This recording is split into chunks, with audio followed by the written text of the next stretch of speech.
and welcome back to our vlog where we explore our group's training system.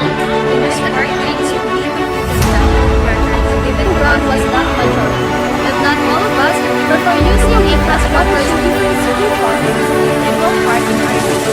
We realize that being an educator, we have a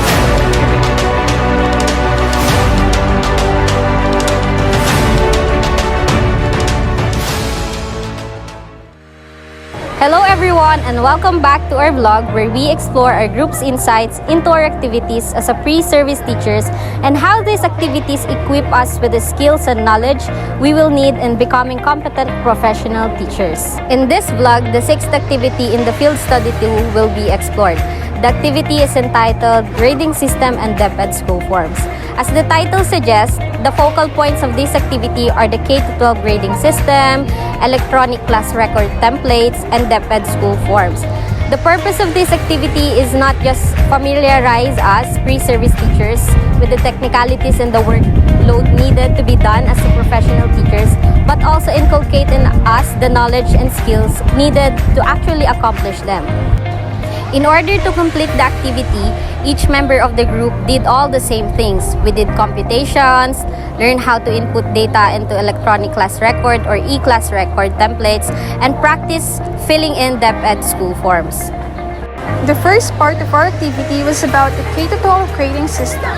In this part, we explored two different forms of grading systems.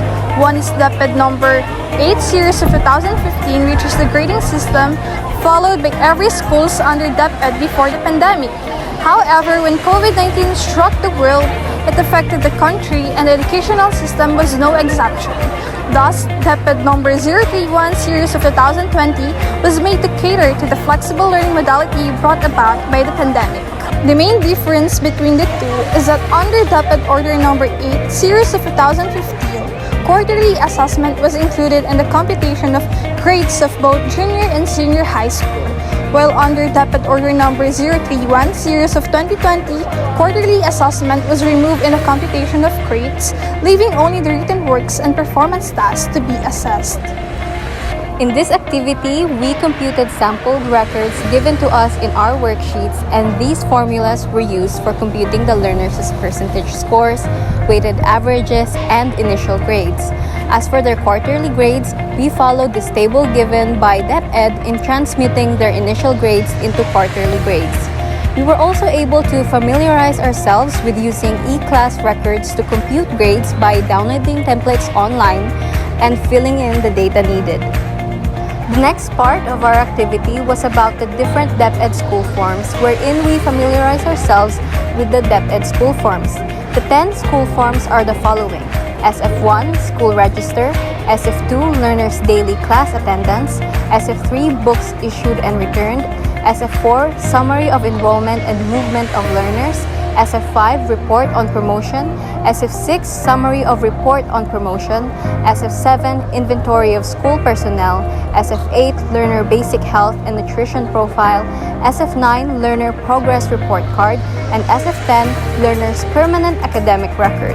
Applying what we understood about the different DepEd school forms, we were also tasked with accomplishing our own school forms, namely SFs 1, 2, 9, and 10. In our analysis, we found that our common ground was not majority. If not all of us prefer using e-class records when computing the grades, since it is more time efficient than manually computing them, and by also making use of the e-class record. It is guaranteed that almost all of the time, all the grades that will be computed will be free from errors. And we also believe that employing a systematic approach in computing the grades of the learners will help the teacher in the long run.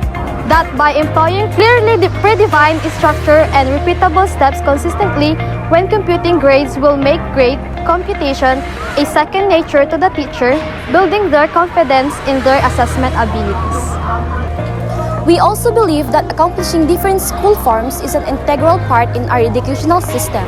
From SF1 to SF10, all of these forms serve as a reliable and valid basis when it comes to identifying the weaknesses and strengths of our educational system. And identifying those things lead to initiative and action of developing or creating a curriculum that will cater to the needs of every learner.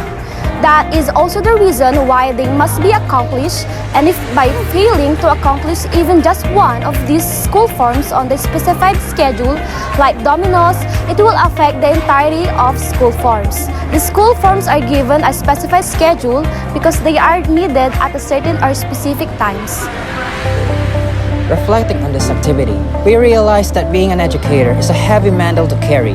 Not only do they need to rack their brains in ensuring a great and effective delivery of their lessons by crafting learner-centered lesson plans, pursue creativity in creating instructional materials to ensure an active and cooperative classroom environment, but they must also have the additional workload of accomplishing numerous school forms and other administrative works in order to legitimize in the school and the students' progress.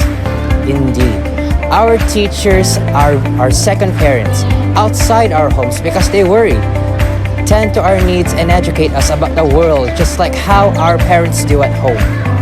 Being an educator is really about passion, the passion in educating the youth, because by serving as our guiding lights, they not only safeguard our future careers or lives, but they are also safeguarding the future of our world, one lesson at a time.